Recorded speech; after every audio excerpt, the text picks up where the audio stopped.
आउज़ु बिल्लाहि मिनश्शैतानिर्रजीम बिस्मिल्लाहिर्रहमानिर्रहीम। अस्सलामुअलैकुम वरहमतुल्लाहि वबरकातुहू। आज हम इस वीडियो में जानेंगे कि जब हज़रत बिलाल रज़ियल्लाहु तआला अन्हु ने इस्लाम का बरमला इजहार कर दिया तो उन पर क्या क्या मज़ालिम ढाए गए। हज़रत बिलाल रज़ियल्लाहु तआला अन्हु और उनकी साबित कदमी।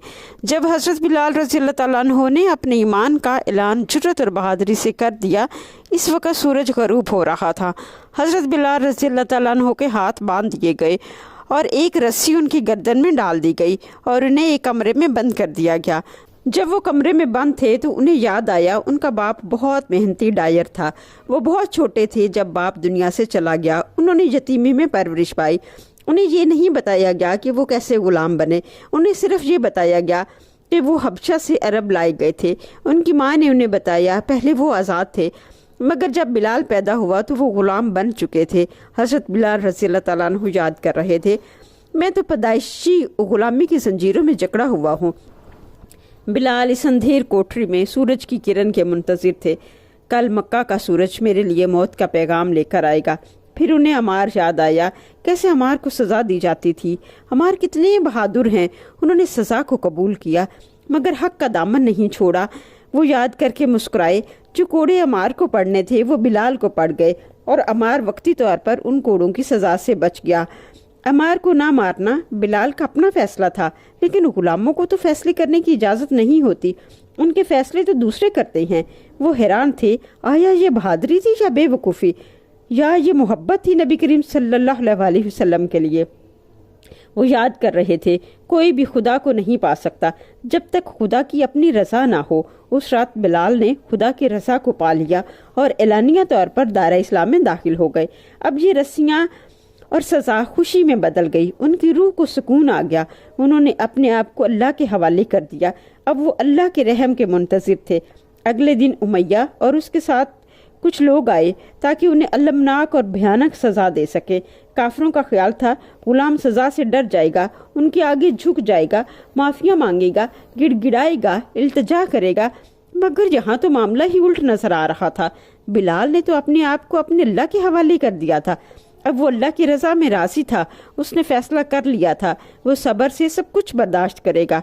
उमैया के बेदर्द हाथों ने बिलाल पर बहुत जुल्म ढाए, इतने भयानक और दर्दनाक जुल्म ढाए कि जिनको सोच कर रोंगटे खड़े हो जाते हैं। मक्का की तपती धूप में नंगे जिस्म, गले में लोहे की जंजीरें और बाश लड़के उन्हें घसीटते और कहते, लोगों सुनो, बिलाल इबरत का निशान है, उसने अपने आका की नाफरमानी की है। उमैया दूसरे गुलामों के लिए एक इबरत की मिसाल कायम करना चाहता था। वो कहता, बिलाल इंसान नहीं, दो टांगों वाला जानवर है। उन्हें तपती रेत पर लटा कर कोड़े मारते। वो बिलाल को दर्दनाक और गजबनाक मौत देना चाहता था। बिलाल के जिस्म पर कोड़े लगते और उनकी रूह पुरस्कून हो जाती। तपती रेत और नुकीले पत्थरों पर बिलाल को घसीटा जाता। उनके जिस्म से खून बहने लगता, मगर बिलाल की जुबान पर एक ही लफ्ज होता, आहद आहद आहद, अल्लाह एक है, अल्लाह एक है, अल्लाह एक है।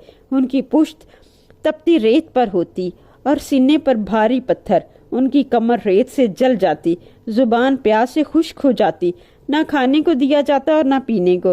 उन्हें मजबूर किया जाता कि वो उनके खुदा लात और उज़ा को तस्लीम करे, मगर आप कहते, आहद आहद आहद। उमैया ने जुल्म की तमाम हदें पार कर दी, मगर बिलाल के मजबूत सच्चे ईमान को तोड़ने में कामयाब ना हो सका। बिलाल फितरतन सच्चाई पसंद और सच्चे इंसान थे।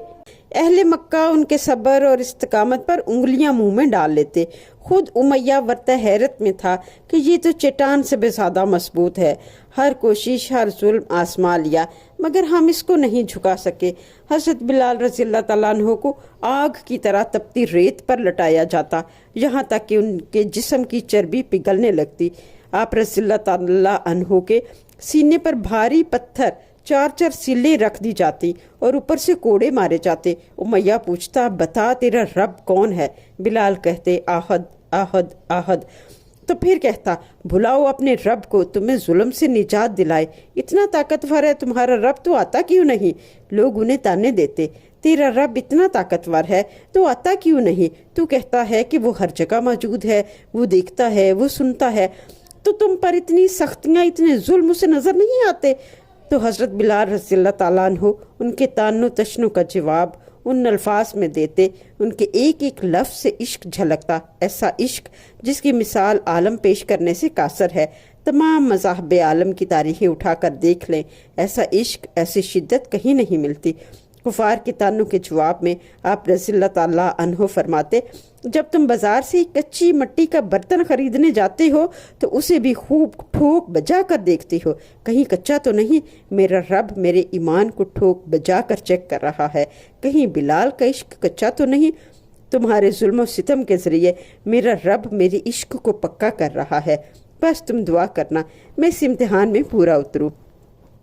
نیکسٹ ویڈیو میں ہم جانیں گے حضرت بلال رضی اللہ تعالیٰ عنہ کو کیسے اور کس نے کتنے میں آزاد کرایا۔ یہ جاننے کے لیے ہماری نیکسٹ ویڈیو کا انتظار کریں، اسے زیادہ سے زیادہ شیئر کریں۔ آپ کی یہ ایفرٹ کسی کے تجدید ایمان کا باعث بن سکتی ہے۔ ہو سکتا ہے آپ کے شیئر کردہ نالج سے کوئی بلال جیسا صابر، شاکر، عاشق رسول پیدا ہو جائے۔